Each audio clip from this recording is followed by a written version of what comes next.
Now the only way I would make Pelican videos is A, if you're talking about Lonzo Ball, B, if you're talking about Brandon Ingram, or C, if you're talking about Zion Williamson. But this video is different. We are talking about Nickiel Alexander Walker.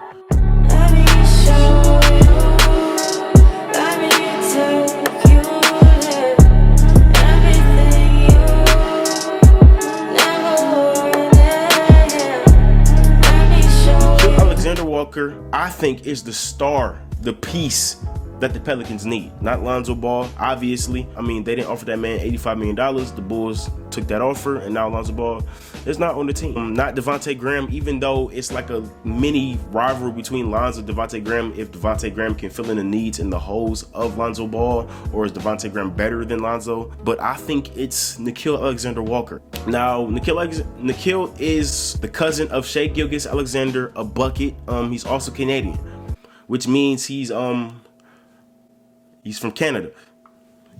He has a good frame. He's an improving shooter. Keyword, improving shooter. He's a decent athlete, and he's a very creative finisher. He can hit the floater. He can hit you with the offhand, up and under, jelly, English on the ball, everything. Now, since Nickiel came in the league, he has been itching to get minutes for the Pelicans. You have Lonzo Ball in front of him. Lonzo Ball, when he's on, he's gonna play 35 minutes a night. Cannot find that spacing with the defense, with the playmaking, all in one player. So you gotta play him the whole damn game, basically. Then you got Jrue Holiday for his rookie year. Jrue Holiday is an NBA champion, probably the best defender in basketball on the perimeter, and he's gonna give you 20 points a game, easy.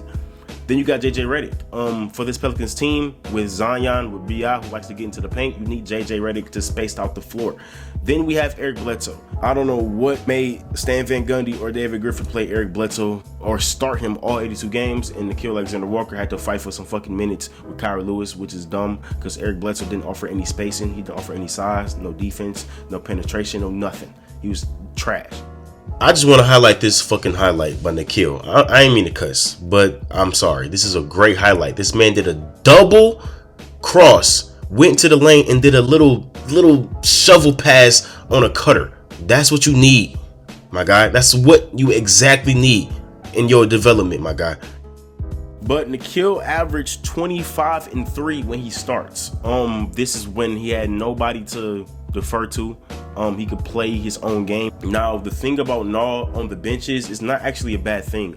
I wouldn't be surprised if he comes off the bench for the whole game because Naw can dominate second units. For the first unit, you already have B.I., who's going to be the playmaker, basically, and Devontae Graham, who's going to be the spacer. And then you're going to have Zion Williamson, who's going to give you another 25, 28 points a game.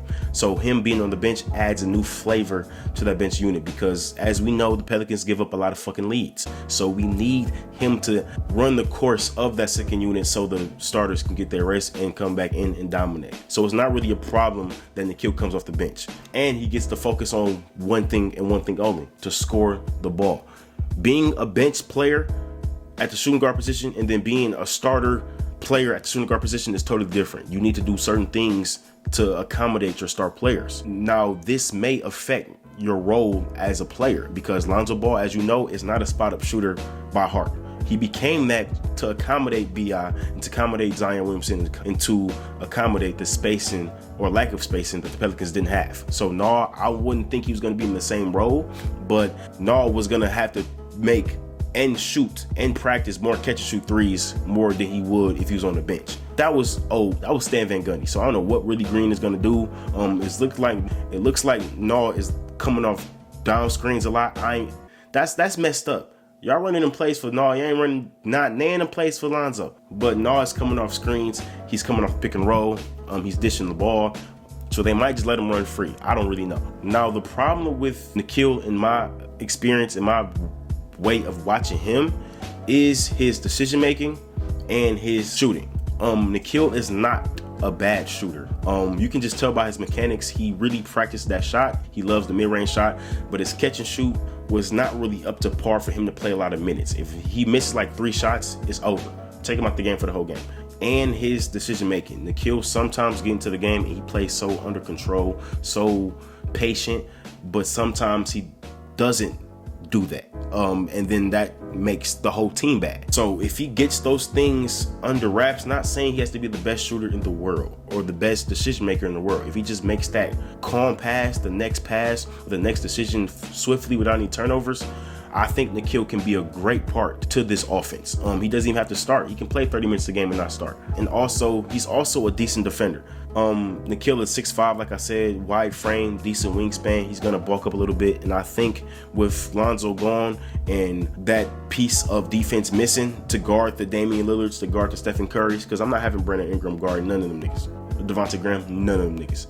Nickiel has to get better on that end, because I know a lot of Pelican fans don't really like Lonzo Ball, but he did cover some holes with the playmaking, with the run-in transition, with the shooting, and with obviously the defense. So Nickiel, who's actually the same size as Lonzo, can really make those steps. And if Willie Green in training camp preaches defense, like they always say every year in training camp, we practice defense all damn day, then why y'all still suck? Why y'all still suck? But if he gets that under wraps and he also gets his playmaking up to run that pick and roll with Zion, because that's a 100% play right there, or to run or to have that driving kick ability, because they do have more shooters this year, along with Trey Murphy, the rookie, who I might make a video about if you want to see that.